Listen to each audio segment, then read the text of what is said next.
everybody. Welcome to our presentation today on domestic violence and pets and animals. I'm Alexandria Williams with the Willow Domestic Violence Center, and if this is the first time that you're tuning in, I am the prevention specialist at the Willow, which basically means I get to go around and give presentations and help educate people on domestic violence. So today we're kind of going to be covering a topic that a lot of us might not have really thought about or even really heard about, but we're going to be talking about domestic violence and the relation that it has to a survivor's animals or pets. So thank you for tuning in today. I hope everyone is taking care of themselves during this time. And if you have any questions for me, please feel free to email me at awilliams@willowdvcenter.org. Williams being Williams. All right. So why is this topic important? So for some survivors, their abusers may frequently threaten to harm or actually harm, or even in some cases actually kill their pets in an effort to kind of enforce power and control. In our first presentation that we had together, we talked about the different tactics that abusers will use to be able to gain power and control in the relationship, which in turn makes the survivor at times feel like they can't leave, or they don't often feel safe in those situations. So it creates a differential in power, and that's kind of the whole goal of the abuser. So to do this, they use a number of different things, including the survivor's pets. And survivors are very aware of the level of violence that the abuser can inflict, especially if they're inflicting that on the survivor. And so a lot of times we see that they don't want to leave the pet with the abuser, and so instead of leaving, they'll stay for the pet. It's kind of like similar to when they have children with the abuser. They might stay for the children because it's not safe to leave with the children or leave the children there with the abuser. So this topic matters because it is impacting the lives of survivors, and it is impacting their decision making when they are trying to decide if they want to leave or if they're wanting to stay. So the role of pets are a pretty important one. I'm sure we can all agree. Pets become a part of our family over time. We take care of them, we raise them, feed them. I mean, you bond with pets. A lot of us have a really deep emotional connection with our pets. So abusers see that, and they see it as an opportunity to further control the survivor, and they do this by abusing that animal. So the National Coalition of Domestic Violence, that's where a lot of these numbers are coming from, and they say that about 55% of domestic violence survivors report that their pets are very important to them when it comes to emotional support, especially if there's violence in the home. And so when the abuser goes on to harm the pet, it is very emotionally devastating for them, because they often see it as another form of familial violence, because, like we said before, pets are basically our family. So abusers knowing this and being mindful of this will continue to use the pet and harm the pet in ways to coerce the survivor into doing things that they want, or even punishing the survivor if they do things that upset the abuser. So it's important that we keep that in mind as well. So this is the power and control wheel. I'm not going to go through all of it because it does take a little bit to go through, but in the DV 101 presentation that I did a few weeks ago, I go into depth, so please feel free to go and watch that. This is a great resource to use when trying to understand the different tactics, like I kind of just talked about, that abusers will use to gain power and control over a survivor. It's also a great resource to use to be able to kind of go through and and recognize some unhealthy behavior that might be going on with your partner, that you might not have known qualify as domestic violence. So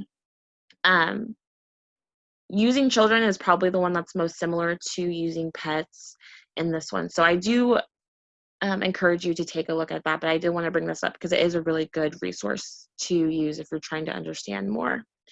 So they provided some statistics as well. So about 71% of survivors entering domestic violence shelters reported that their abuser had threatened, injured, or even killed their pet. They also did a study and they found that 87% of the abuse inflicted on the survivor's pet by their abuser was committed in their presence, meaning that the survivor witnessed their pet being abused at the hand of the abuser. And they do this on purpose, which can be for revenge, or it could be for the abuser to try to gain more control over them. But it's not something that the abuser is doing on their own in their own time. They do it purposely so that the survivor is witnessing it, so that they are having an emotional reaction to it. They also stated that women identifying survivors in domestic violence shelters are 11 times more likely to report animal abuse by their partner than those not experiencing violence, which is basically saying that women identifying individuals who are not in a violent relationship or situation, they still are experiencing animal abuse. They can be, but it's a lot higher for women identifying survivors who are in domestic violence situations, 11 times higher, that their pet will be abused by their abuser, which is important to keep in mind. 52% of survivors end up having to leave their pets with their abusers, and this can range for a number of reasons. Times are changing, and so shelters are starting to become more aware that of like the emotional impact these animals have on the survivor, and so they're trying to be more pet friendly, but in some places they just don't have the resources to have pets there, and they might not have some type of system put in place for survivors who do have pets with them. So a lot of survivors are having to leave their pets with their abusers, which causes a lot of emotional stress for them in turn. And so that's why it's also important that we work on, on those barriers and making it more accessible for them to be able to have that support with them. So there are a number of different reasons why abusers harm animals. The abuser might harm the pets to punish the survivor for leaving, or it might even be an attempt to coerce them to return. So like we just saw, 52% of survivors have to leave their pets, right? So an abuser might say, hey, like, I have the dog, why don't you come and get the dog? And the survivor goes and they go to pick up the dog thinking that, okay, well, maybe they've changed their mind, I'm just going to go pick it up. And then when they get there, the abuser could, one, be trying to coerce them to come back and stay with them, might be trying to apologize a lot. I know we also covered, the cycle of abuse and how abusers will, try to apologize, give gifts, anything to kind of coerce the survivor to come back. So they could be doing any of those things while the survivor comes to pick up the dog. They also could be physically harming the survivor if they come to pick up the animal. So they will use the pet for a number of different reasons. In most cases, it's not because they actually care about the animal that they want to keep it. It's because they want to be able to use that animal against the survivor at some point. Abusers also will harm pets as a consequence for the survivor trying to gain any type of independence. So if the survivor got a job, the abuser, instead of taking out on the survivor, might take it out on the pet, because that might hurt the survivor emotionally more, seeing them take it out on an animal than if it was happening to them. Abusers may also use an animal as a weapon to harm a survivor, so using the survivor's pet against them, especially if they're seeing that the that the survivor has a really deep bond with the animal.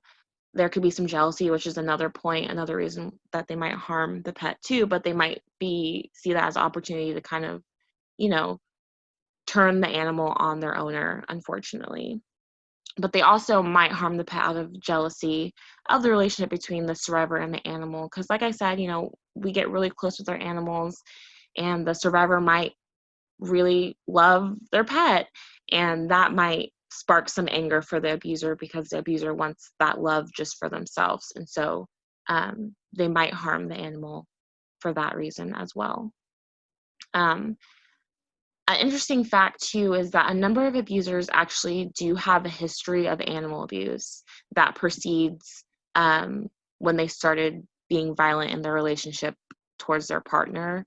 So if you do know that some, like your partner or whoever, um, has taken part in any type of animal abuse, that could be a really big red flag to let you know that, hey, something is not right. Um, and kind of, you know, give you a little warning that it might not be a safe situation. So barriers to seeking services. So up to 40% of survivors feel they are unable to escape their abusers because they are concerned about the safety of their pets when they leave. That's a, a big chunk of survivors who might really want to leave, but there aren't any services available for them if they do so. And this is something that is that we can work on to make more accessible, which is a good thing, because that is a lot of people that we are missing the chance on being able to help and offer services to because they don't want to leave their animal, which is 100% fair. So a barrier that falls up to that one is just kind of like what I talked about before, which is just a lack of pet-friendly shelters. And in some cases, they have found that survivors will live in their car instead of going to a shelter because they want to be able to keep their pet. So they'll sleep in their car for long periods of time with their pet until they can find an opening at a shelter that does allow allow animals.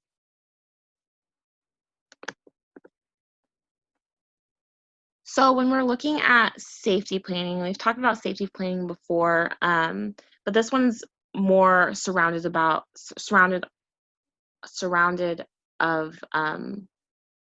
the pet and what to do if you have a pet, and how to plan around that. So if you are planning on staying in the relationship or in that environment, they do encourage that you keep emergency provisions for your pet in case your abuser does withhold money, because it is known that some abusers, a form of abuse they will use is financial abuse, and they won't allow the survivor to have their own money, won't allow the survivor to